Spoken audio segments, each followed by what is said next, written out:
Adam Carolla said this about Ellen. Let's go ahead and roll this clip of Ellen DeGeneres from last week, S7, talking about what she perceives as a grave injustice occurring under our noses here in the United States. All people in America and Republicans who would quite like to undo the right for gay people to get married. I mean, that's back on the table as a debate, I think, absolutely. Isn't it? The Baptist Church in America is trying to reverse gay marriage. They're trying to, at the very least, stop it from happening in the future and I mean, that's not false. Possibly reverse it. And Portia and I are already looking. I wonder what grifter Adam Carolla is going to say. I used to love his show. Into it. And if they do that, we're going to get married here. You moved because you're hiding from Diddy. Honest to God, they didn't love realize. Their applause lines. They love it. I thought they were married years ago.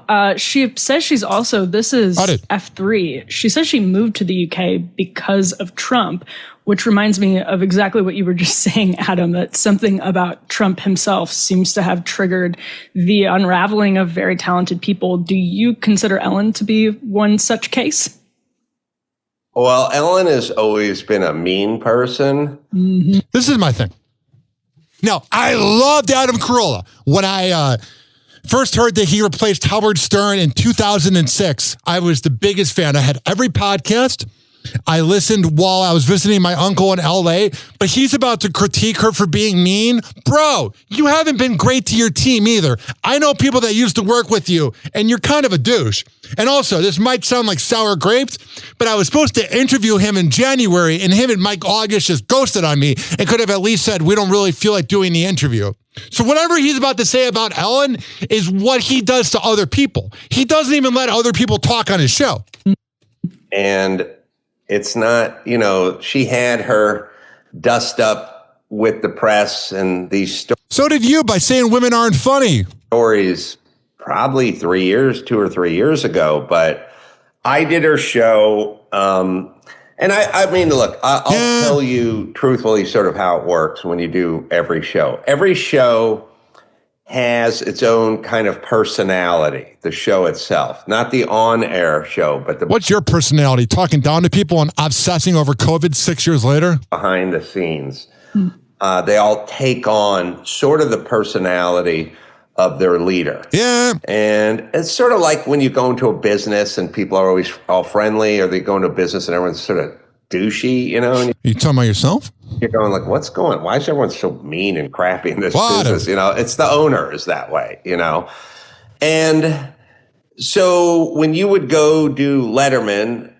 I'll start here. When you do Leno was fun and breezy and easy, and people were nice and they were kind of laid back. And Leno seemed like a good ass dude. And they weren't looking over their shoulder at all. And it was very kind of laid back. Yeah. And Kimmel's show is laid back and nice, and people are nice. And really, it doesn't seem like it. Letterman's show, people are scared, or they were scared when I did it. 2 times I did. They're scared because Dave would scare them. Do you think people are not scared of you? And Ellen's show, people were scared, real scared. And do you not think people are scared of you? And I knew they were scared because it's like, I was just sitting in my dressing room, and their segment producer came in, and he went, all right, so we went over all the stuff we're going to talk about, Christmas Vacation or whatever it was. and they, fake laugh. I go, yeah. And he goes, you're not going to talk about meat or beef or anything like that, right? And I go, no, I'm not.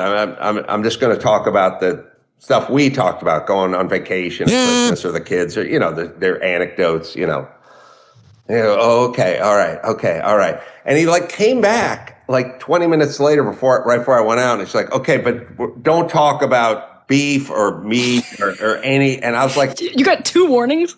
Yeah. And I was like, oh, this guy's scared to death. I've watched a lot of videos. During COVID, he had a whole team with him before he got rid of everybody because he's cheap and lost money in divorce.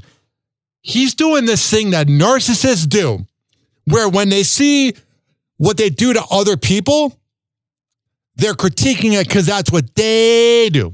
This guy's scared. And then later on, I talked to someone who signed an NDA, so I won't say his name, but he wrote for Ellen.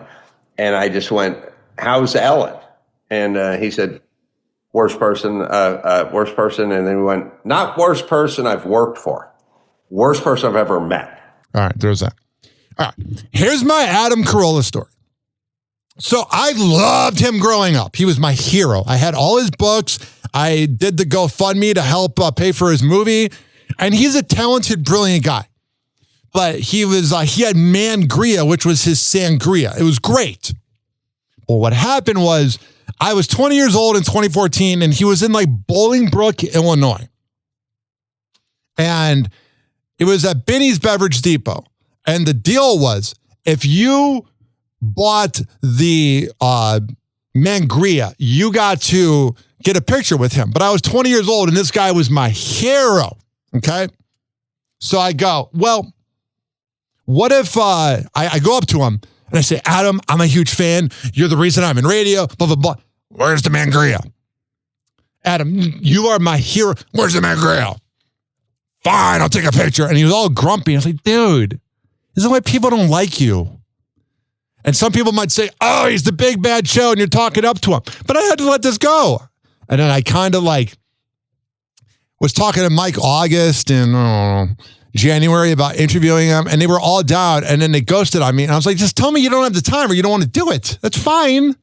Unprofessionalism. So when he was talking about Ellen, he was talking about himself. Happy hour. Happy hour.